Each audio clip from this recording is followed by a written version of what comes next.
नवनवीन माहितीपूर्ण व्हिडिओ बघण्यासाठी आरोग्य आपले हे चॅनल सबस्क्राइब करा।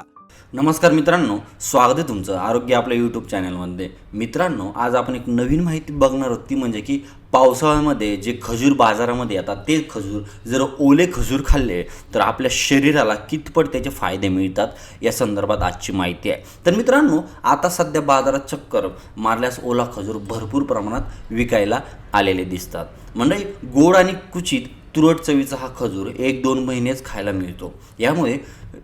त्यामुळे मिळतोय तोपर्यंत तो पुरेशा प्रमाणात खाऊन घातला किंवा कारण हा खजूर अतिशय पौष्टिक असतो। त्याच्यातून fibre, protein, potassium, magnesium, copper, manganese, लोह, विटॅमिन बी असे कित्येक पौष्टिक घटक मिळतात।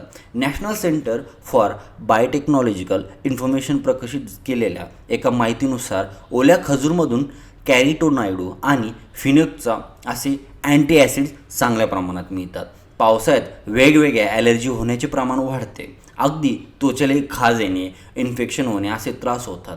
हे सगळं त्रास कमी करण्यासाठी ओला खजूर खाणे उपयुक्त ठरतं। आहारतज्ञ ऋतुजा दिवेकर यांनी ओल्या खजूरची फायदे सांगणारा एक व्हिडिओ देखील सोशल मीडियावर पोस्ट केला होता। यामध्ये ते असं सांगतात की ज्यांना लिव्हर आणि हृदयाचा त्रास असतात त्यांनी ओलं खजूर सकाळी उपाशीपोटी खायला हवं।